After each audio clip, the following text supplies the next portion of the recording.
suite de la visite d'État du président de la République au Zimbabwe. Hier soir avec son épouse, ils étaient les hôtes à dîner du président Robert Mugabe, un banquet placé sous le signe de l'amitié et de la fraternité. Baccalauréat 2015, les épreuves ont débuté ce matin. Ils sont plus de 130 000 candidats. Le ministre de l'Éducation nationale a choisi Koulikoro pour le top départ et aucun moyen de frauder, a rassuré le ministre. Le ramadan n'a pas débuté. Voilà déjà que les prix de certaines denrées prennent l'ascenseur. Passez-moi l'expression. Et pour les mariages avant ramadan, les couples ne se sont vraiment pas bousculés à la mairie, contrairement aux autres années. Nous allons le savoir. Coupe du monde de moins de 20 ans, les Aiglons ratent la finale. Les dieux des stades n'étaient tout simplement pas maliens. La Serbie gagne 2-1 après prolongation. Mercredi 17 juin, mesdames et messieurs, bonsoir et bienvenue dans ce journal. Le président de la République poursuit sa visite d'État à Harare, au Zimbabwe. Ce mercredi, Ibrahim Boubacar Keïta a déposé une gerbe de fleurs au bas de la statue du soldat de l'inconnu au monument national dédié aux héros. Une manière pour lui de rendre hommage au courage des guerrieros tombés pour l'indépendance de leur pays. Et juste après avoir déposé la gerbe de fleurs, le président de la République et son homologue zimbabwéen se sont rendus à 50 km de Harare pour visiter une ferme laitière avec une usine de fabrique de produits laitiers. Une entreprise moderne qui fournit au pays plus de 6 millions de litres de lait frais ou transformé par an. Entreprise familiale qui peut faire cas d'école. Les images de ces deux activités du président de la République avec nos envoyés spéciaux à Harare, Sidiki Dambélé et Aliou Touré dans nos éditions de demain. Et je vous le disais, le président de la République, Ibrahim Boubacar Keïta et son épouse ont été les hôtes à dîner du président Robert Mugabe. Un dîner, nous allons voir ces images, un dîner placé sous le signe de l'amitié et de la fraternité entre le Mali et le Zimbabwe. Dans son allocution, le président de la République a remercié son homologue pour sa présence aux côtés du Mali à la signature de l'accord pour la paix et la réconciliation, accord signé le 15 mai dernier ici à Bamako, avant de rappeler que les événements qui secouent le continent nécessitent la conjugaison des efforts pour la paix et la sécurité des populations. C'était aussi l'occasion pour le président Ibrahim Boubacar Keïta de saluer le leadership du président Robert Mugabe à la tête de son pays et depuis janvier 2015 à la tête de l'Union africaine. Le président Mugabe, de son côté, a réaffirmé tout son soutien au Mali et appelé le peuple malien à la cohésion pour un Mali de paix. Voilà des messages forts qui ont été véhiculés tout au long de ce banquet d'État. Nous sommes mercredi, ici à Bamako. Le Conseil des ministres s'est réuni en session ordinaire dans sa salle de délibération. C'était au palais de Koulouba, sous la présidence du Premier ministre, chef du gouvernement, Modibo Keïta. Après examen des points inscrits à l'ordre du jour, le Conseil des ministres a adopté des projets de texte, entendu des communications et procédé à des nominations. Avec moi sur ce plateau, Ibrahima Djambélé. Bonsoir. Bonsoir Aliou Touré. Avec vous donc, comme d'habitude, lecture du communiqué du Conseil des ministres. Voilà, merci, c'était un plaisir. Mesdames et messieurs, bonsoir. Et nous commençons par le chapitre des mesures législatives. Au titre du ministère de l'économie numérique, de l'information et de la communication sur le rapport du ministre de l'économie numérique, de l'information et de la communication, porte-parole du gouvernement, le Conseil des ministres a adopté un projet de loi relatif aux transactions, échanges et services électroniques. Les transactions, échanges et services électroniques sont utilisés dans de nombreux secteurs, notamment le commerce, l'administration et la communication. Cependant, leur importance reste relativement faible au Mali en raison de l'absence d'un cadre normatif approprié, sécurisé et efficace, adapté à notre environnement juridique, culturel, économique et social. Le présent projet de loi est adopté pour combler ce vide. Il vise à assurer la sécurité nécessaire pour l'émergence d'un commerce électronique fiable au Mali. Il détermine les règles qui consacrent la validité des documents électroniques, la reconnaissance de l'écrit et de la signature électronique. Il fixe aussi les règles qui organisent la dématérialisation des formalités, notamment administratives, commerciales, de diffusion d'informations et d'archivage électronique. La loi relative aux transactions, échanges et services électroniques permettra à notre pays de tirer davantage profit du potentiel de croissance des transactions électroniques, notamment en termes de gain de temps dans les démarches administratives, de traçabilité des activités, d'augmentation de la productivité et de facilitation de l'agrégation régionale et sous-régionale. Au chapitre des mesures réglementaires, au titre du ministère de la Défense et des anciens combattants, sur le rapport du ministre de la Défense et des anciens combattants, le Conseil des ministres a adopté un projet de décret fixant les taux mensuels de l'indemnité compensatrice de logement ICL au profit des militaires. L'octroi d'une indemnité compensatrice de logement au profit du personnel militaire des forces armées s'inscrit dans le cadre de l'amélioration des conditions de vie des militaires conformément aux objectifs visés par la loi numéro 2015-08 du 5 mars 2015 portant loi d'orientation et de programmation militaire pour l'exercice 2015-2019. L'indemnité compensatrice de logement est accordée aux militaires en activité, tout grade confondu, ne bénéficiant d'aucun logement de l'État. Elle est attribuée à tous les militaires à un taux allant de 20 000 francs CFA à 50 000 francs CFA à compter du 1er juillet 2015 et de 40 000 francs CFA à 100 000 francs CFA au 1er juillet 2017. L'ICL est individuelle et est liée à la solde. Ainsi, elle est retirée en cas de perte de droit à la solde. Au titre du ministère de l'Énergie et de l'Eau, sur le rapport du ministre de l'Énergie et de l'Eau, le Conseil des ministres a adopté un projet de décret portant approbation du contrat de concession pour la construction et l'exploitation de la centrale solaire photovoltaïque de 33 MW à Ségou par la société Escatec. Le secteur de l'énergie au Mali est caractérisé par la faible exploitation des ressources naturelles, le faible taux d'électrification, de déséquilibre quasi permanent entre l'offre et la demande d'électricité, la prédominance du bois et du charbon dans les bilans énergétiques et l'accroissement de la production thermique. Le contrat de concession pour la réalisation en boot, build,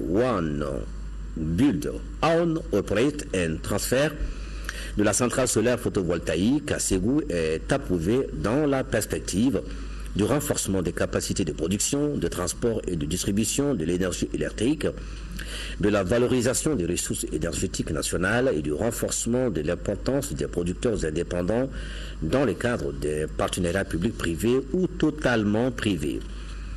Dans le cadre du protocole d'accord signé avec la société Escatec en 2010, il définit les conditions dans lesquelles le projet est mis en œuvre et décrit les principes techniques et financiers et les modalités pratiques de sa mise en œuvre par la signature d'un contrat d'achat d'énergie entre la Société Énergie du Mali et des MSA et la société concessionnaire. La réalisation de ce contrat de concession d'une durée de 25 ans et d'un coût financier de 33,2 milliards de francs CFA hors taxes et frais de douane permettra de diminuer le coût de l'électricité, d'accroître la productivité, de diminuer le chômage par la création d'emplois, d'améliorer le cadre de vie de la population et de sauvegarder l'environnement au niveau de la zone d'intervention. Au chapitre des mesures individuelles, le Conseil des ministres a procédé aux nominations suivantes. Au titre du ministère de l'économie numérique, de l'information et de la communication, chargé de mission, M. Moustapha Diawara, juriste, M. Idrissa Isiaka Maïga, sociologue. Au titre du ministère de l'Emploi, de la formation professionnelle, de la jeunesse et de la construction citoyenne, chargé de mission, Madame Lala Kadija Oumrani, sociologue. Au chapitre des communications écrites, au titre du ministère de l'Urbanisme et de l'Habitat, le Conseil des ministres a examiné une communication écrite relative au programme de développement des villes du Mali pour la période 2014-2018. Le programme de développement des villes du Mali pour la période 2014-2018, PRODEV, est élaboré dans le cadre de la mise en œuvre de la politique nationale de la ville, PONAV, adoptée en 2014 pour contribuer à l'amélioration des conditions de vie des populations cibles et assurer un développement durable des centres urbains et de leurs interlandes. Il vise à faire de la ville malienne un espace agréable, sûr et prospère, moteur de son développement et à faire de son interlande un espace de renforcement de la démocratie locale dans un cadre de diversité socio-culturelle. Pour la réalisation du présent programme, il est prévu la mise en place des mesures institutionnelles de soutien à la politique nationale de la ville, l'amélioration de la qualité de vie dans les villes à travers l'accès aux services urbains de base, la sécurisation des personnes et de leurs biens, la préservation de l'environnement urbain et la promotion de l'utilisation des énergies renouvelables, le renforcement des économies locales et la lutte contre le sous-emploi et la pauvreté dans les villes, la promotion de la diversité socioculturelle, le renforcement de la citoyenneté locale et l'affermissement des principes démocratiques, la sauvegarde et la valorisation du patrimoine culturel et la promotion de la cohésion sociale et des espaces de solidarité, l'amélioration de la gestion des villes et la maîtrise de leur étalement. Le coût indicatif du programme de développement des villes du Mali pour la période 2014-2018 est estimé à environ 3 235 milliards 491 millions de francs CFA financés par l'État, les partenaires techniques et financiers, les collectivités territoriales et le secteur privé. Au titre du ministère du Travail, de la fonction publique et de la réforme de l'État, le Conseil des ministres a examiné une communication écrite relative à la politique nationale de gestion axée sur les résultats GAR. La gestion axée sur les résultats est un outil de la bonne gouvernance appliquée dans de nombreux secteurs de l'administration malienne, notamment l'éducation, la santé, l'agriculture, les mines, l'énergie, la culture et la jeunesse. Malgré les acquis de ces différents secteurs, l'absence d'un leadership central et de normes communes en matière de GAR rend difficile la collecte et la valorisation de l'information sur les performances en vue de la prise de décision et de reddition de comptes. La présente politique nationale de gestion axée sur les résultats est élaborée afin de corriger ces insuffisances. Elle vise à rendre l'administration publique davantage performante, responsable et redevable aux citoyens. Elle s'articule autour des axes suivants: l'engagement et l'imputabilité envers les citoyens, l'alignement stratégique des politiques et programmes publics, l'efficacité et la rigueur dans la gestion des fonds publics, la responsabilisation, la motivation et le développement des ressources humaines. Elle permettra d'implanter la gestion axée sur les résultats dans l'administration publique en vue de la rendre plus efficace dans sa capacité de servir la population et d'assurer un meilleur contrôle de l'utilisation des ressources publiques au regard des exigences de développement. Elle contribue aussi à clarifier les priorités et de concentrer les dépenses publiques en conséquence, planifier les politiques, programmes, projets publics conformément aux principes de la gestion axée sur les résultats, faire le suivi et l'évaluation de leur efficacité et de leur efficience à obtenir des produits et à atteindre des résultats généralement mesurés en termes d'indicateurs de résultats et d'impact sur les groupes cibles, ajuster les politiques, les programmes ainsi que les systèmes de gestion interne en fonction des résultats obtenus pour ainsi devenir une organisation apprenant son expérience, accroître la transparence et l'implication des gestionnaires envers les citoyens. La politique nationale de gestion axée sur les résultats est assortie d'un plan d'action 2015-2018 dont la mise en œuvre est évaluée à 4 889 900 000 francs CFA répartis entre l'État et les partenaires techniques et financiers. Ah oui, Touré. Merci Ibrahima Djombele. Vous allez rester avec moi pour suivre le cours de ce journal. Et ce message de condoléances du président de la République au président Idriss Déby Itno, président de la République du Tchad, c'est avec une très grande tristesse que j'ai appris l'attaque terroriste perpétrée dans la ville de N'Djamena, causant de nombreuses vies humaines et des blessés graves. En cette douloureuse circonstance, je voudrais, au nom du peuple du Mali et à mon nom propre, exprimer à votre Excellence et à l'ensemble du peuple frère tchadien ma profonde compassion et mes condoléances les plus émues, tout en formant des vœux sincères pour le repos éternel de l'âme des disparus et de prompt rétablissement pour les blessés. Je voudrais vous réaffirmez, Excellence, que le peuple malien reconnaissant demeure à vos côtés pour la cause de la paix et de la sécurité en Afrique. Je vous prie, Monsieur le Président et chers frères, de croire à ma très haute fraternelle considération. L'autre titre phare de ce journal, plus de 130 000 élèves compétissent depuis ce matin pour les examens du baccalauréat. Koulikoro a été choisi pour le lancement des épreuves par le ministre de l'Éducation nationale. Kenekuyo Barthélémy Togo, c'est le nom du ministre. Il rassure l'opinion publique que toutes les dispositions sont prises pour éviter des cas de fraude. Nos envoyés spéciaux à Koulikoro, Tchédje Kamara et Salimata Ndao. Le ministre de l'Éducation nationale, Kenekuyo Barthélémy Togo, est accueilli à l'entrée de la ville de Koulikoro par les autorités locales ce matin. Il est en deuxième région pour lancer les examens du baccalauréat session de juin 2015. La région a en tout 5 centres, dont 2 dans la commune urbaine de Koulikoro. Le coup d'envoi a été donné à 8h pile au lycée du séminaire P12. Le ministre a ouvert l'enveloppe devant ses élèves de la série LL, la littérature, qui ont comme première matière la littérature. En tout, la région de Koulikoro a 1399 candidats inscrits. Tout est en règle ici, tout est en ordre. Les surveillants, les élèves sont à l'heure. Je crois que tout à l'heure, quand nous avons visité la deuxième salle, les enfants ils avaient déjà démarré. À 8h05, déjà ils avaient démarré. Donc ça veut dire que tout est OK. Pour l'académie, tout se passe comme prévu, sans incident. Chaque matin, il y a les chefs des centres et leurs adjoints qui vont chez le préfet pour enlever les confidentiels du jour. Et après les épreuves, ils remènent les copies là-bas. Maintenant, à la fin, le samedi, on va récupérer toutes les feuilles au niveau des préfectures. C'est comme ça qu'on organise ici. Les histoires de fraude sont encore fraîches dans les mémoires, le ministre rassure. Aujourd'hui, c'est le premier jour du bac. Par rapport aux épreuves qui sont passées, les examens du CAP, du BT et du DF, Dieu merci, je pense qu'il y a eu une petite amélioration, mais je crois que c'est un combat qu'il faut continuer. Je pense qu'il ne faut pas baisser la garde, il faut tenir le coup. C'est vraiment une œuvre, je l'ai toujours dit, collégiale, de tout le monde, de tous les Maliens. C'est très dommage que notre examen du bac soit souillé par des pratiques qui ne font pas l'honneur du Mali. Au lycée Diobadiara, deuxième centre de la ville, tout se passe bien, à en croire le personnel déployé sur les lieux. Chacun veut que son enfant réussisse à l'examen, mais il ne suffit pas de vouloir, il faut s'impliquer, comme le pense ce parent d'élève. Aux autres parents de suivre leurs enfants. Il faut aller signer ses bulletins à l'école et savoir s'ils travaillent ou s'ils ne travaillent pas. Demander les professeurs son comportement.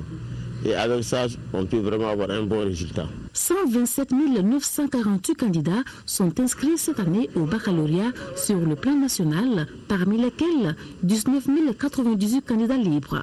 Ils composeront dans 164 centres à travers le pays. Après Koulikoro, ici à Bamako, ils sont 75 000 candidats repartis entre 121 centres et composent dans 5 séries terminales. Pour cette première journée, tout a bien débuté, nous dit Beidi Kone qui a fait le tour.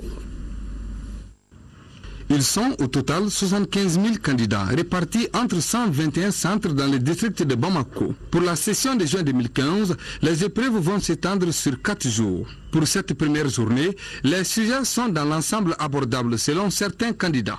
Dans l'ensemble, ça va, on peut s'en sortir. On peut dire que ça va dans l'ensemble. Je fais la sécurité et sciences exactes. Je souhaiterais que les examens se déroulent ainsi dans le futur. Les sujets sont abordables, Dieu merci. Et si ça se continue comme ça, on aura des bons résultats, Inch'Allah. Partout où notre équipe a sillonné, le constat est le même. Ce matin, nous n'avons pas vu de cas de fraude. Mais chaque fois que des gens ont voulu aller aux toilettes avec des téléphones, ils ont été débarrassés de leur téléphone. Mais dire fraude en salle, le cas n'est pas arrivé. L'innovation, c'est que le surveillant aussi montre qu'il est effectivement un surveillant désigné à cet effet et qu'il est enseignant. Voilà. Donc il présente sa carte d'identité d'enseignant. Voilà. Toutes ces formalités ont été remplies et pour le moment, il n'y a vraiment pas d'incident. Tous ceux qui n'ont pas présenté de carte d'identité, soit civile, soit scolaire, ont été proprement remerciés. Propos confirmés par le directeur du Centre national des examens et concours de l'éducation. Pour le moment, les examens se déroulent très bien au niveau du district de Bamako et des différents centres de l'académie de Kati que j'ai visités. En plus de cela, j'ai le retour au niveau des différentes académies de l'intérieur. La plupart m'ont appelé et m'ont dit que tout se passe très bien au niveau de leur académie respective. Sur l'ensemble, c'est 131 000 candidats pour l'ensemble du pays et plus un centre qui se trouve en République islamique de Mauritanie pour les réfugiés maliens à Bassikounou. Là aussi, le retour que j'ai des agents qui sont là-bas, ils disent que les examens se déroulent normalement. Cet examen qui sanctionne les études secondaires constitue la clé pour accéder aux études supérieures. Le mois de Ramadan, nous l'attendons tous, c'est une question d'heure. Mais déjà, pour ce qui est des produits prisés, le lait, le sucre, l'huile, le riz, le marché national est bien approvisionné et les stocks nationaux couvrent la période de Ramadan et même au-delà, rassure la Direction nationale du commerce et de la concurrence. Les prix indiqués pour le sucre, le kilogramme est cédé entre 400 et 500 francs CFA, l'huile entre 625 et 800 francs le litre. La viande, au lieu de 2000, est passée à 2200. Qu'est-ce qui explique tout cela? Notre équipe de reportage, dirigée par Bourama Traoré, est allée à la rencontre des acteurs concernés. Suivons. Dernière ligne droite avant le début du mois sacré du Ramadan, période de grande consommation des produits de première nécessité, notamment le sucre, la farine, le riz et l'huile. Les stocks nationaux de ces denrées alimentaires sont jugés suffisants pour couvrir tout le mois.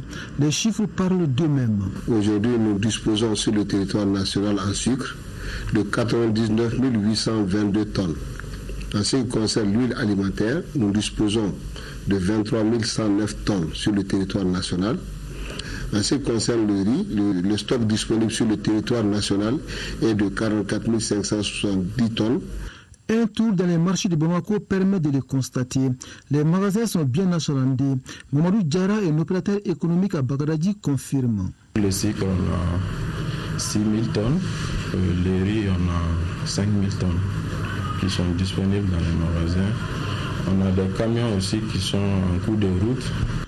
Comme le sucre, le riz et l'huile, il n'y aura pas de rupture de farine sur le marché pendant le Ramadan. Les stocks disponibles couvrent largement la consommation nationale. Plus qu'une simple affirmation, les chiffres l'attestent éloquemment. Nous avons en notre possession, à la date d'aujourd'hui, environ 10 000 tonnes en farine et en blé.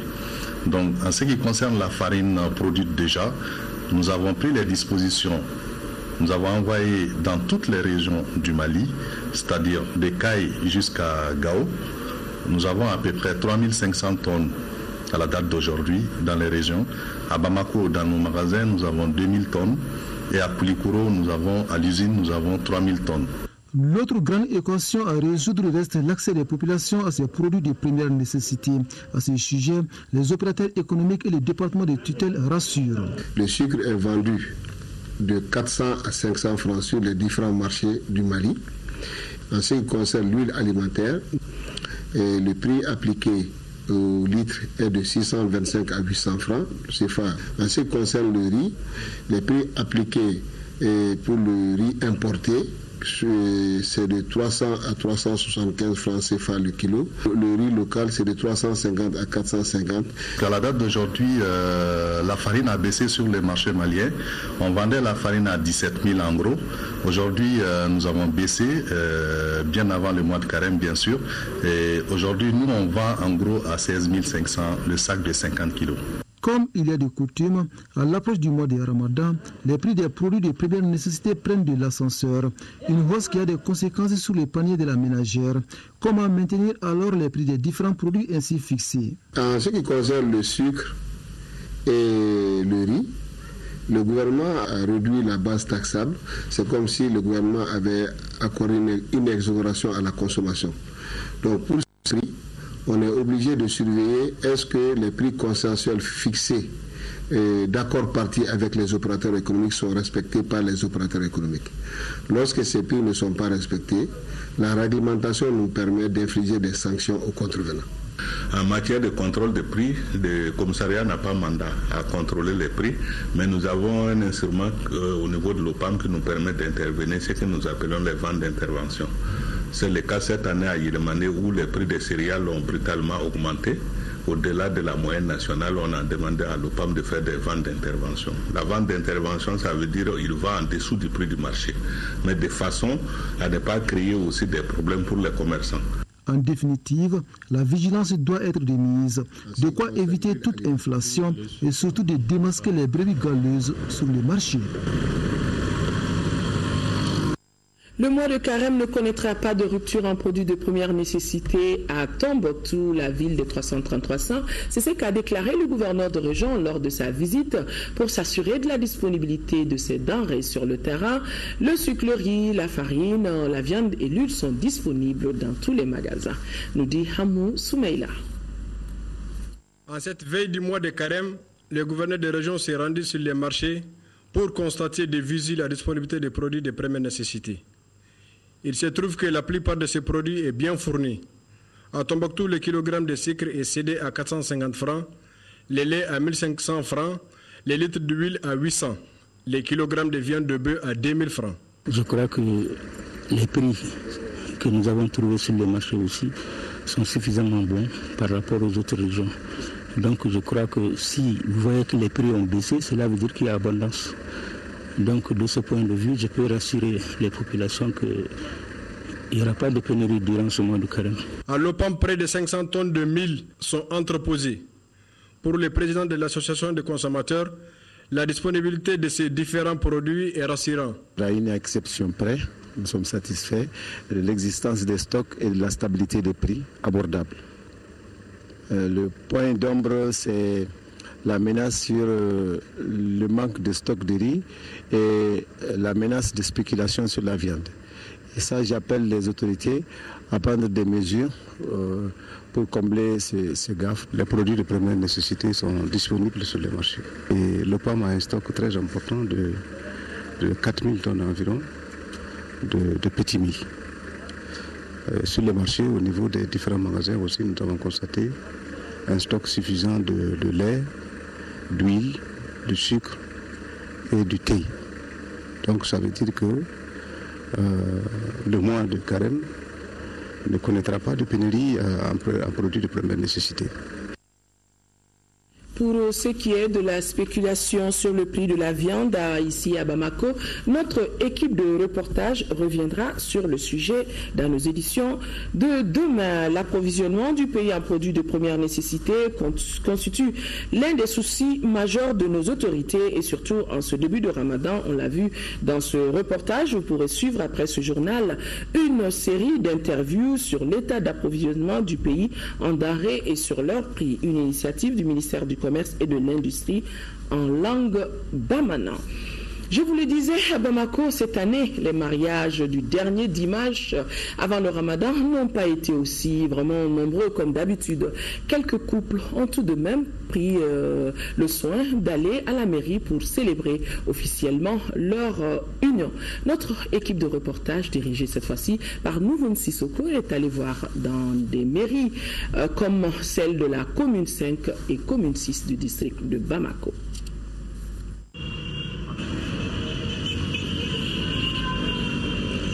Les cérémonies de mariage sont fréquentes dans la cité des Trois Caïmans à l'approche du Ramadan. Ce dimanche qui précède le début du mois béni a été mis à profit par plus d'une vingtaine de couples pour sceller leur union dans les principaux centres en communes 5 et 6. Cependant, les avis divergent sur le choix de la période. Nous avons célébré notre mariage civil aujourd'hui par la volonté de Dieu, sinon rien d'autre. Ça nous plaît seulement de célébrer notre mariage à cette heure-ci. Qu'est-ce qui vous attend dans le foyer? Ah, ça quand même, il y a tout.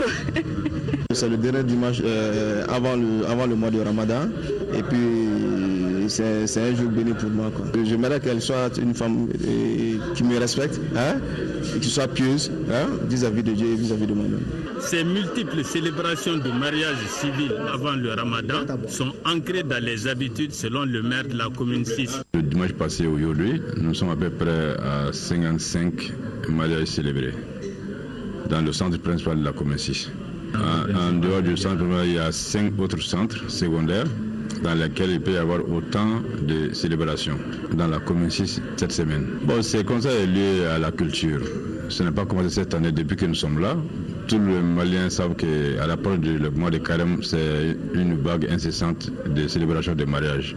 C'est lié à la culture religieuse qui fait que les gens se bousculent au portillon en ces mois de carême. Pour les observateurs, les semaines précédentes étaient bien remplies en célébration de mariage. C'est ce qui explique la fluidité dans les centres d'état civil du district de Bamako ce dimanche. Bamako réputé être dimanche, réputé être jour de mariage à Bamako, mais bon, il va falloir attendre la fin du mois de Ramadan. Mikado FM, c'est la radio des Nations Unies dont la mise en onde a eu lieu à l'hôtel de l'Amitié en face de nous. La cérémonie officielle était présidée par le ministre de l'économie numérique et de la communication, en même temps porte-parole du gouvernement et le représentant spécial du secrétaire général des Nations Unies, chef de la MINUSMA. Mikado FM émet sur la fréquence 106.6 dans le district de Bamako. Souleymane Kenza Sidibé a suivi. Le paysage radiophonique du pays s'enrichit avec la mise en onde officielle de la radio Mikado FM. La radio émet sur les 106.6. Mikado FM compte une vingtaine d'agents, tous des professionnels, qui ont à cœur de participer à l'œuvre de reconstruction et de renouveau du Mali, rien que le Mali. Mikado FM, c'est aussi un espace de dialogue, ouvert du nord au sud, de l'est à l'ouest, pour permettre aux Maliens et aux Maliennes de s'écouter, de partager des informations utiles, autant en matière d'éducation que de santé, que de droits humains. Dédié à la paix, Mikado FM demeure un espace de dialogue, d'échange, d'interaction sur les préoccupations du pays, les aspects touchant de près la vie de tous les Maliens, et cela de manière inclusive. La MINUSMA est au Mali avec les pieds et les corps pour aider les Maliens et les Maliennes à établir une paix durable, crédible, juste, inclusif et irréversible. Pour faire la paix et construire ensemble, il faut se parler. Et quoi de plus approprié que de se servir d'un moyen de communication accessible qui épouse la grande tradition de l'oralité du Mali. Pour le ministre porte-parole du gouvernement, Mikado FM n'est pas une radio de plus. Elle participe au processus de normalisation, du vouloir vivre ensemble des Maliens, la paix et la réconciliation des cœurs et des esprits. Le chef de l'État, qui est la voix la plus autorisée, a indiqué très clairement aux Maliens récemment que la MINUSMA est là d'abord et avant tout pour aider le Mali, pour aider les Maliens. Et nous avons donc l'obligation, à quelque niveau de responsabilité que nous nous trouvions, et surtout dans les hautes fonctions, de faire tout ce que nous pouvons pour que les agents de la MINUSMA, le personnel de la MINUSMA puisse travailler dans les meilleures conditions possibles. Avec Mikado FM, le professionnalisme prévaudra désormais dans le paysage radiophonique du pays. Poursuite de la caravane de paix à travers tout le pays. Nous œuvrons depuis longtemps pour instaurer la paix dans notre pays. C'est la déclaration de la présidente du réseau des organisations pour la citoyenneté participative lors de la conférence animée par les caravaniers à Koutchala. Nos envoyés spéciaux Mamourou Sidibé et Mbarakou Meiga. À Koutchala, il n'y avait rien d'étonnant dans l'accueil des caravaniers qui connaît la place réservée à l'étranger dans cette localité. C'est là à travers une fête traditionnelle dénommée Nampung. La grande satisfaction des caravaniers a été aussi l'implication de l'association des femmes ressortissantes du Nord à Koutchala. Une association résolument engagée autour d'un idéal, instaurer un climat de confiance entre les Maliens à travers le pardon. Nous avons œuvré longtemps pour cette paix-là. C'est aujourd'hui l'occasion pour tous les Maliens de comprendre que nous avons raison. Nous avons raison et je sais que nous continuerons toujours à avoir raison. La rencontre autour de l'accord et des missions de la Commission Dialogue, Vérité et Réconciliation a suscité beaucoup d'engouement au regard des questions posées. Il s'agit entre autres de la justice transitionnelle, de la fonction des élus, des agences et des zones de développement. Pour arriver à cet accord, des efforts ont été consentis partout dans le monde. Les partenaires du Mali ont tout mis en œuvre pour aider le Mali. Il faut pardonner. À travers les différentes réactions à Koutchala allant dans le sens de l'apaisement pour la refondation d'un nouveau Mali, le parrain de la caravane s'est dit rassuré que le retour rapide d'une paix durable ne fait plus l'ombre d'aucun doute. Si nous avons une telle présence massive de femmes, c'est un événement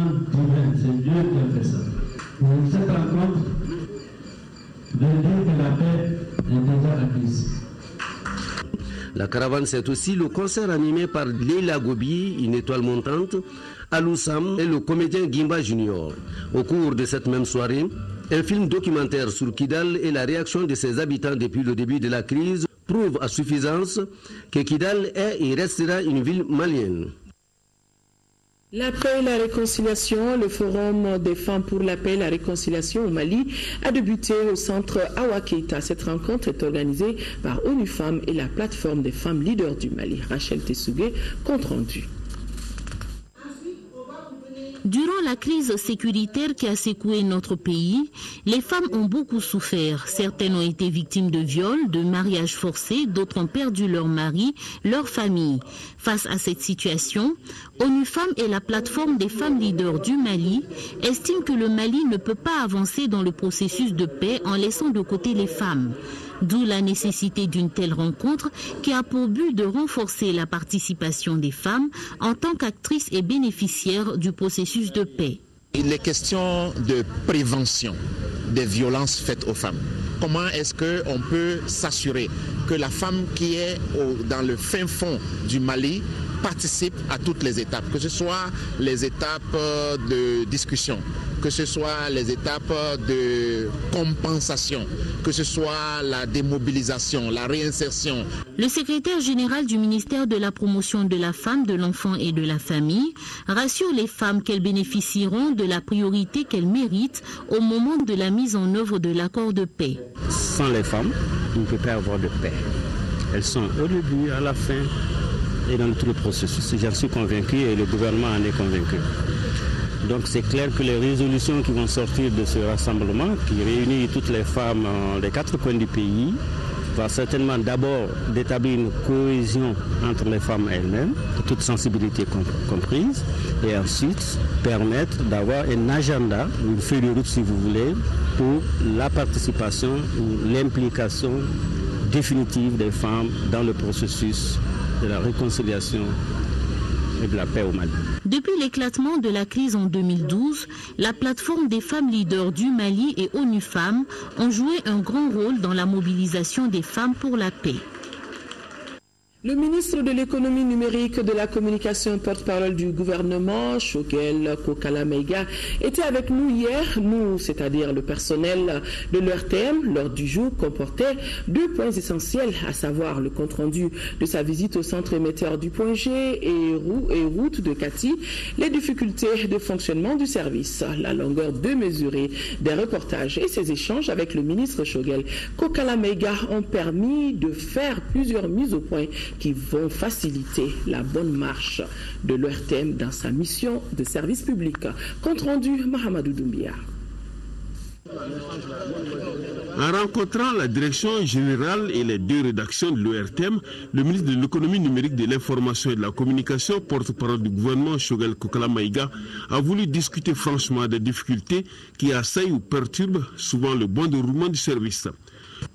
Les mots ou autres problèmes soulignés par les journalistes sont entre autres l'insuffisance du matériel au regard des reportages quotidiens des infos et ceux des programmes, le traitement des reportages des institutions.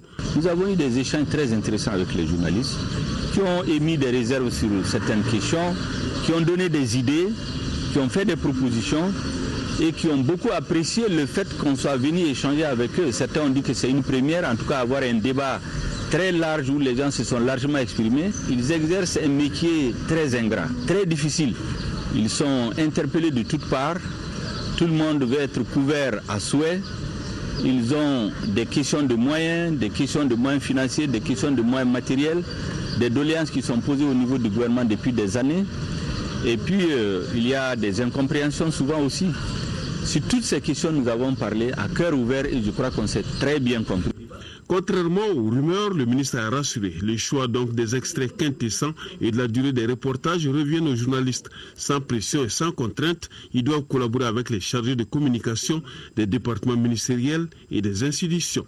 Au-delà du droit de savoir et du devoir d'informer des journalistes, il y a aussi celui du politique, qui a son message, qui a un message politiquement très fort, qui ne respecte pas forcément les règles du traitement de l'information journalistique, c'est-à-dire les techniques de calibrage, mais qui sont des messages bien ciblés. Et moi, je pense que la solution, elle est toute trouvée. Une information n'est pas la longueur, mais c'est surtout le contenu. Je pense qu'on va faire un bon mélange du professionnel et du politique pour qu'on ait un journaliste plus aéré.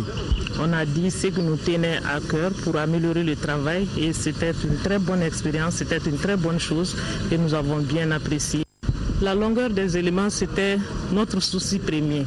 Parce que quand on va couvrir les événements, les institutions de façon générale, on se pose des questions, quelle partie il faut prendre, quelle partie il faut laisser. Et le ministre nous a mis à l'aise. Il dit de prendre à nous, communicateurs, de savoir la quintessence des informations qu'on donne. Donc, si nous jugeons nécessaire qu'une partie est bonne à prendre, c'est à nous de voir et de choisir cette partie. Et ça nous a vraiment mis à l'aise parce que ce que nous proposons aux téléspectateurs, il est bon que ça soit du bon produit. Et ça nous valorise et ça met à l'aise le téléspectateur lui-même. Cette rencontre en valait vraiment la peine. Elle a permis de faire des mises au point très attendues qui ont permis, comme on le dit dans notre jargon, de déstresser l'ensemble du personnel. Voilà qui est bien dit. Et on me fait signe comme quoi la visite du président de la République, le reportage sur la visite du président de la République au Zimbabwe à Harare est bien en place.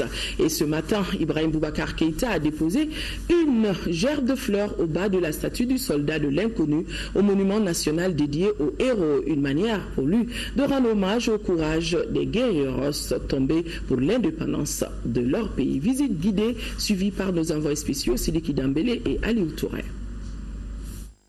Acre National Heroes ou le monument national dédié aux héros zimbabwéens, au lieu de sépulture à 7 km de Harare, la capitale. En venant ici pour déposer une gerbe de fleurs au bas de la tombe du soldat inconnu, le président de la République sacrifie au rituel de l'hommage à ces héros de la nation zimbabwéenne.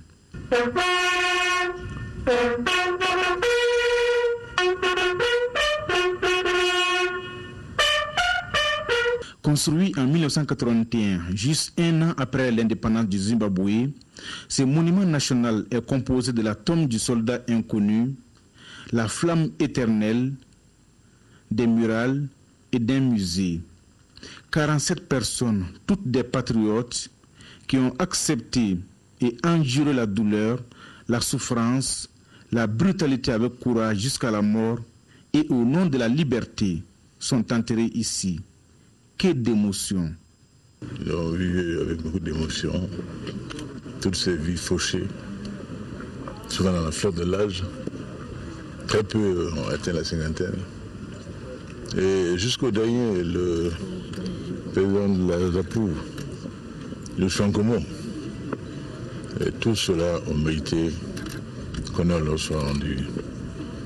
L'intelligence politique d'un Joshua Komo a permis que ce pays ait pu éviter la guerre civile, puisqu'on aurait pu s'attendre à l'indépendance à ce qu'il y ait une lutte âpre pour le leadership ici, entre le président Mugabe et le Chankomo. Leur intelligence et leur patriotisme à tout Dieu a fait qu'ils ont pu faire l'unité pour sauver la nation. Et ce n'est pas étonnant de trouver donc ici le président Joshua Nkomo. Et on a vu également une femme remarquable, Sally Mugabe, que vous les jeunes ne vous connaissez pas, que nous avons admiré dans notre jeunesse comme l'épouse d'un héros africain. Venue de son Ghana natal, elle a épousé pas seulement l'homme Mugabe, mais la cause de son peuple. Et par-delà la cause de son peuple, la cause de l'Afrique à libérer. Sally Mugabe a été une grande dame dans cette partie d'Afrique. Et jusqu'en Afrique du Sud, les combattants de l'ANC se souviennent d'elle et de son soutien multiforme. Les Zimbabwéens se disent fiers de ce monument, symbole du dévouement, de l'engagement et de la franchise qui caractérise d'ailleurs le peuple zimbabwéen. L'actualité sur un tout autre plan, la direction des services de santé des armées a procédé hier à la réception de tentes médicalisées au profit des troupes combattantes. Ces tentes médicalisées permettront à la direction centrale des services de santé de l'armée de se projeter en avant avec les forces combattantes pour prendre soin des blessés sur le terrain. Compte rendu Daouda Sidiki Diarra. L'adaptation de l'assistance médicale au plus près des opérations de combat, tel est le vœu souhaité par la hiérarchie militaire depuis longtemps. Aujourd'hui, c'est chose faite car le soutien santé des forces armées du Mali a vu ses capacités renforcées avec des tentes médicalisées. Lors d'une de vos visites sur le terrain au nord du Mali, précisément à Aguelhok, vous avez vivement instruit aux acteurs impliqués l'acquisition de tentes médicalisées. Ceci dans le but de permettre une plus grande mobilité du soutien santé et une meilleure prise en charge des unités combattantes. Il y a 13 tentes comprenant chacune 3 compartiments, 39 humidificateurs, 13 bureaux de consultation et 13 groupes électrogènes. Les tentes sont également équipées de 5 lits d'hospitalisation. Ces tentes-là seront polyvalentes. Ils permettent de prendre en charge les malades, les blessés, les hospitalisés, et chaque tente contient des humidificateurs, un groupe électrogène qui permettant d'être autonome même dans un endroit où il n'y a pas de courant, il n'y a pas d'eau. Beaucoup d'infirmiers militaires sont venus de la ligne de front et des régions militaires pour apprendre les techniques de montage des tentes avec les experts turcs. La première des choses qu'il faut faire sur le terrain une fois que nous avons un blessé, que ce soit par balle, que ce soit un blessé lors d'un accident, c'est de le stabiliser. Et cette stabilisation se fait ici à travers ce dispositif. Désormais, toutes les régions militaires ainsi que les infirmeries centrales de Kati et de Bamako seront dotées de tentes médicalisées. La journée européenne pour le climat, l'Union européenne vient de célébrer cette journée. À l'occasion, donc, les responsables de l'Union européenne ont échangé avec tous les acteurs du climat, les journalistes et la société civile. L'Union européenne veut aider le Mali à gérer le changement climatique. Mariam Sagara était présente. La troupe théâtrale Nyogolon a planté les décors de la journée européenne pour le climat par sa prestation sur les conflits liés à la terre et à l'eau dans le cadre du changement climatique.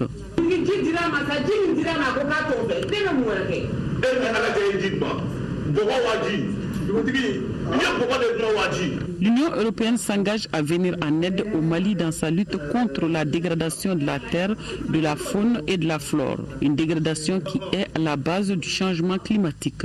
Au Mali, l'Union européenne envisage de prévoir sur une période entre 2015 et 2020, 20% de l'ensemble de ces financements qui seront consacrés à la lutte contre le changement climatique. Nous allons systématiquement prévoir un volet qui permettra au Mali de lutter contre le changement climatique. Déjà, des Maliens ont depuis un certain temps pris à bras-le-corps l'amélioration des conditions de vie des populations en luttant contre le changement climatique dans notre pays. Le réseau climat, qui est fort de 105 ONG et associations membres, travaille depuis 2008 sur les questions de comment augmenter la résilience de nos communautés. Nous avons eu à réaliser des projets de plus de 3 milliards en faveur de nos membres à travers à peu près 38 projets, dont 28 ont été financés par la coopération suédoise. En décembre 2015, les acteurs se rencontreront en France pour la COP 21, une étape décisive dans la lutte contre le changement climatique en Afrique et dans le monde. Voilà, mesdames et messieurs, l'information attendue par tous vient de tomber.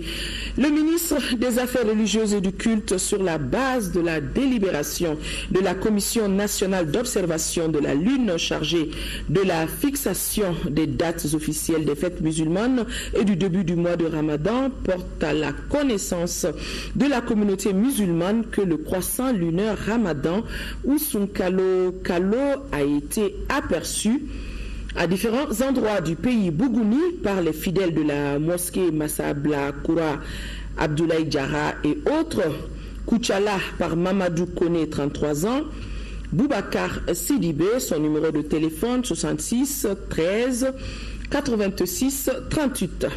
Asikasso par les fidèles de la mosquée Sanobougou, Muezin Drissa Sangaré, Chaka Koulibaly, enseignant. À Kenyeba par Amadou Ashmeiga, sous-préfet central, Moussa Fasega Sissoko, donc le mercredi 17 juin 2015. En conséquence, le mois lunaire Ramadan ou Sunkalo Kalo débutera au Mali demain, jeudi 18 juin, sur toute l'étendue du territoire national. Donc le Ramadan débute demain, Ramadan Moubarak, on peut déjà le dire. Le cercle de Dioïla, Baraouli et Bougouni vont bénéficier d'un projet de restauration des terres. Le programme mis en œuvre par le projet en partenariat avec PAM est une alternative au changement climatique. Il permettra de promouvoir un développement participatif des communautés à la base pour le renforcement de leur capacité d'autogestion. Le point avec notre envoyé spécial à Dioïla, Aldjouma Tina. La productivité agricole gage de la sécurité alimentaire. Voilà ce à quoi s'attelle l'ONG Conseil et Appui pour l'éducation à la base et ses partenaires dans le programme alimentaire mondial.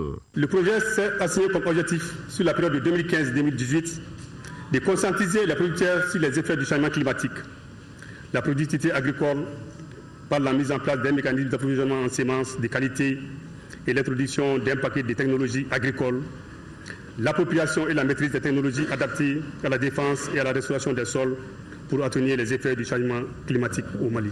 C'est une grande fierté pour nous d'être là aujourd'hui pour pouvoir aider à ce projet-là qui va contribuer à améliorer la productivité dans le cadre des systèmes de développement des systèmes de production respectueux de l'environnement. Depuis quelques décennies, les zones cibles du projet sont en perpétuelle dégradation à raison des effets néfastes du changement climatique. Nous pouvons affirmer sans risque de nous tromper que le projet permettra de renforcer et de protéger le principal moyen de production de nos paysans, la terre. L'impact final voulu étant l'atteinte de la sécurité alimentaire durable.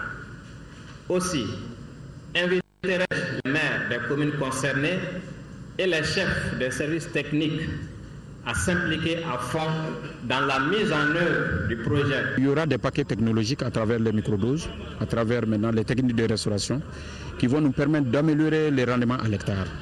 Ensuite, il y aura la mise à disposition de 140 tonnes de semences qui seront distribuées au niveau des différentes unions. Financé par le Fonds Climat, le programme sera mis en œuvre par le Conseil et Appui pour l'éducation à la base, CAEB. L'ONG humanitaire Islamic Relief distribue des vivres à des populations nécessiteuses. L'opération rentre dans le cadre des activités de l'ONG en faveur de plus démunis pour qu'ils passent bien le mois de Ramadan qui va d'ailleurs débuter au Mali demain. Adama Koulibaly, compte rendu. Islamic Relief est une ONG humanitaire internationale installée dans notre pays il y a quelques années. Elle affiche comme mission d'appuyer le soutien de familles en difficulté, surtout les femmes veuves. Cette année, 3000 ménages répertoriés vont bénéficier du riz, des paquets de spaghettis, du sucre et de l'huile pour débuter ce mois de Ramadan. Les bénéficiaires étaient invités au siège de l'ONG à la cérémonie de remise des kits. La cérémonie d'aujourd'hui s'inscrit dans cette dynamique toujours renouvelée de solidarité et répond également aux axes stratégiques d'Islamic Relief, à savoir protéger la vie et la dignité et assurer l'autonomisation des communautés. Islamic Relief Mali a pu mobiliser cette année 65 millions de francs CFA pour financer l'opération Ramadan. La cérémonie était le cadre pour les représentants de l'administration en charge du social en commune 4. Commune hôte de l'ONG, de remercier les responsables de l'Islamic Relief de leur geste de solidarité. Plus de 200 millions de francs CFA, c'est la valeur du don de la Fondation Cheikh Mansour Haïdara en faveur des populations et structures sanitaires des régions de Ségou, Sikasso, Mopti et le district de Bamako. Et on le rappelle, le geste s'inscrit dans le cadre de l'opération Ramadan. Reportage signé Fousseni Samake depuis Ségou. Cette action, agir au service de l'humanité à travers l'opération Ramadan, a permis à la Fondation Cheikh Mansour Haïdara de mettre à la disposition des structures sanitaires des populations des régions de Ségou, Sikasso, Mopti et le district de Bamako 50 tonnes de ciment, 9 ordinateurs, 3 millions de francs CFA, 1100 sacs de sucre et des équipements médicaux pour une valeur de 185 millions de francs CFA. Les bénéficiaires sont les hôpitaux de Ségou, Markala, Nyono, les mosquées, les églises et les comités de gestion des cimetières. Tout d'abord, nous remercions le bon Dieu. Nous avons fait ces dons aujourd'hui dans le cadre de Ramadan. Et nous verrons faire plus chaque année, Inch'Allah. Les responsables de la santé et autorités régionales ont apprécié ces équipements médicaux qui vont sans doute améliorer les plateaux techniques des hôpitaux bénéficiaires. La fondation Cheikh Mansour Haïdara est une fondation qui est au service non seulement de l'humanité, mais au service de l'ensemble du Mali. Et c'est ce que nous venons de constater que ce qui a été fait aujourd'hui honore l'ensemble du peuple malien. Rappelons que la fondation Cheikh Mansour Haïdara a précédemment offert des ambulances, corbillards, moustiquaires et réalisé d'autres actions humanitaires au profit des populations de la 4e région. L'Institut français du Mali, ex-Centre culturel français de Bamako, CCF, a fêté ses 50 ans. C'était le week-end dernier et cette célébration est dédiée aux arts et ouverte à toutes les générations. Cette célébration a été festive et créative, rétrospective et tournée vers l'avenir. Des conférences, débats, des expositions, des représentations théâtrales, des concerts et autres performances artistiques étaient au cœur de l'événement. Retour sur les temps forts de ce week-end de célébration avec Modibo Soirée. Voilà 50 ans que la France et le Mali développent ensemble des projets culturels, soutiennent les artistes et appuient la création artistique. Une aventure qui a commencé en 1965 avec l'ouverture du Centre français de documentation, devenu Centre culturel français de Bamako, CCF, en 1979, avant de s'installer dans ses locaux actuels en 1983. Et depuis 2011, l'établissement a pris l'appellation de l'Institut français du Mali. Que de chemin parcouru, et donc je voudrais associer à cet hommage tous les directeurs de l'Institut qui se sont succédés et qui ont fait que l'Institut est ce qu'il est aujourd'hui. Ce cinquantenaire a été marqué par une journée porte ouverte à travers diverses activités socio-culturelles et éducatives. À l'entame, un programme réservé aux tout-petits à travers contes, musique, marionnettes, magie et histoires fantastiques pour faire voyager les enfants venus nombreux à la manifestation. Un moment suivi par une conférence débat sur le thème 50 ans de coopération culturelle. C'était au cours d'une rencontre qui avait pour panélistes des personnalités et autres acteurs de la scène culturelle de notre pays pour témoigner de leur collaboration avec l'Institut. Des expositions photos et autres objets d'art étaient également au programme de cette célébration. Cet espace d'exposition a accueilli une collection inédite d'artistes plasticiens contemporains maliens et étrangers. Des figures de ces 50 dernières années en synergie avec des plasticiens étrangers ont transformé les murs des différents locaux de l'Institut avec leurs œuvres. Autant d'activités qui magnifient cette coopération culturelle Mali-France. On arrive à un âge de maturité. La programmation, elle est à la fois française, elle est à la fois malienne. C'est une programmation qui fait la part belle aux jeunes créateurs maliens, que ce soit dans le domaine de la musique, que ce soit dans le domaine des arts, que ce soit les peintres. Et c'est en même temps la vitrine de l'ambassade de France, c'est en même temps la vitrine de la France au service des Maliens. Permettez-moi de saisir cette occasion de cette célébration heureuse, de remercier très sincèrement l'ambassade de France, la direction de l'Institut français pour tous les efforts, pour tous les soutiens constants au développement de la culture malienne. Joyeux anniversaire à l'Institut français, à tous les travailleurs de l'Institut français. Vive la coopération Mali-France, vive l'amitié Mali-France. L'activité phare de cette célébration était sans doute ce concert inédit dans la grande salle de l'ex-CCF regroupant des artistes nationaux et internationaux.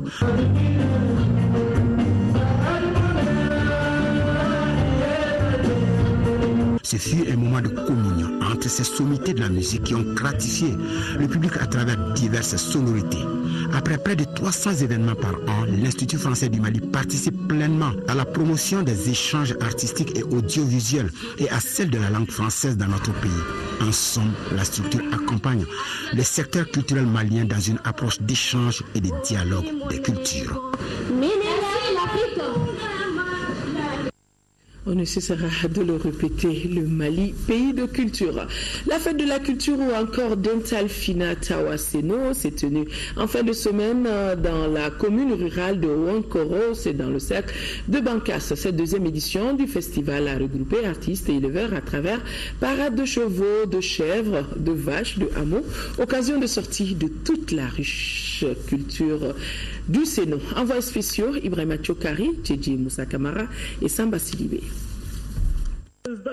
Dental Finatawa Sénon se veut un rassemblement de toutes les communautés Peul de l'espace culturel du Sénon, espace connu sous le nom de zone exondée de la 5e région. Un espace que les Peuls ont en partage avec les communautés Dogon. Initié par l'association créée pour cette fin, le festival a été une occasion de valorisation mais aussi de découverte des pans de la culture du Sénon dans toutes ses dimensions. Le festival contribue au développement des communautés.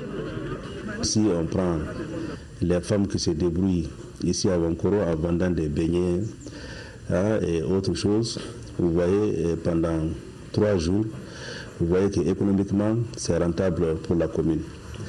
Et donc, ça nous a permis aussi de voir certaines personnalités, de poser nos doléances. Face à la sous-scolarisation des enfants du terroir, le parrain de la cérémonie a invité les parents à envoyer leurs enfants à l'école. La principale difficulté que nous avons dans notre contrée, c'est que les gens ne vont pas à l'école. Ils ne vont pas à l'école pour beaucoup de raisons qui ne sont plus valables aujourd'hui. Mon principal message, c'est que les gens envoient leurs enfants à l'école. En marge du festival, l'association Finatawa Sénon a tenu une assemblée générale pour sensibiliser les communautés sur l'actualité. Le djihadisme, ça ne nous ressemble pas. Ce n'est pas notre religion. Donc nous profitons de cette occasion pour inviter nos parents à ne pas tomber dans cette situation-là. Ce festival est un facteur d'intégration sous-régionale, espace que partagent Peul et Dogon le long de la frontière Mali-Burkina Faso. Football, la finale de la Coupe du Monde des moins de 20 ans opposera samedi le Brésil à la Serbie. En demi-finale ce matin, le Brésil a dominé le Sénégal 5-0 et la Serbie s'est imposée face au Mali 2-1 après prolongation. Ainsi, nos Aiglons ratent la finale. Khalifa Nama Traoré, commentaire.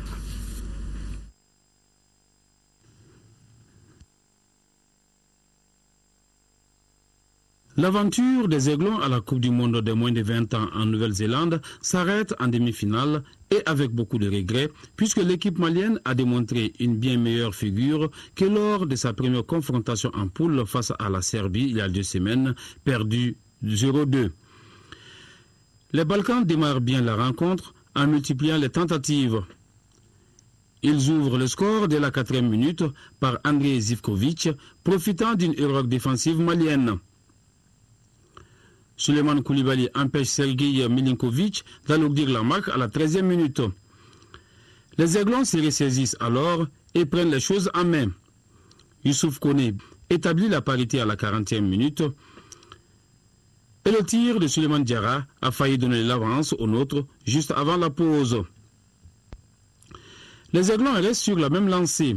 Djedouné rate son face-à-face avec le portier Rajkovic à la 62e minute. La réplique serbe est repoussée par la transversale 10 minutes plus tard. Les Serbes prennent l'avance lors des prolongations avec le but de Ivan Sapunieric à la 101e minute. Adama Traoré est ensuite accroché dans la surface, mais l'arbitre argentin ne bronche pas. Et Youssouf Koné sort pour cumul de cartons jaunes. Les Aiglons ne joueront pas leur première finale de Coupe du Monde de football. La faute surtout à une formation serbe très technique et tactiquement bien en place. Comme en 1999, ils se contenteront certainement de la 3e marche du podium que convoitent aussi les Lionceaux du Sénégal, sévèrement battus par le Brésil 5-0. Comme les Maliens, les Sénégalais ont aussi connu un début difficile.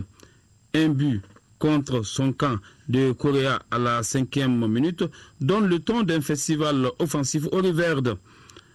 En 20 minutes, les Brésiliens mènent 3-0 Guilherme et Bochila ont mis fin à tout suspense et Jorge donne assez de relief au triomphe brésilien. Mi-temps 4-0, puis 5-0 à 10 minutes du temps réglementaire. La finale temps rêvé Mali-Sénégal sera désormais un match pour une simple consolation. La médaille de bronze d'un trophée mondial, pas question de baisser les bras.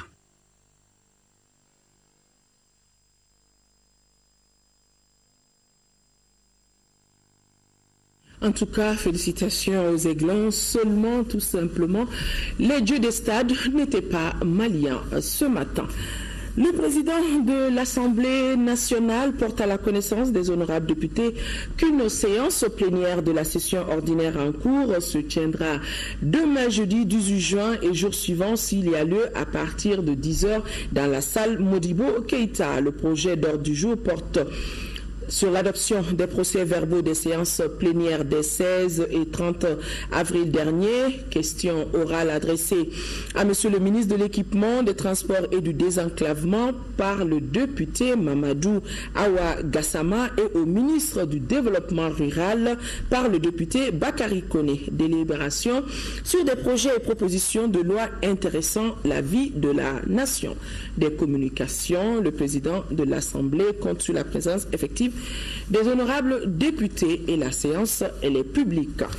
Dans le cadre de l'organisation de l'élection législative partielle dans la circonscription électorale de la commune 5 du district de Bamako, le président du comité national de l'égal accès aux médias d'État invite le candidat dont le nom suit à se présenter au siège de l'organe demain jeudi 18 juin pour l'enregistrement de son message de campagne.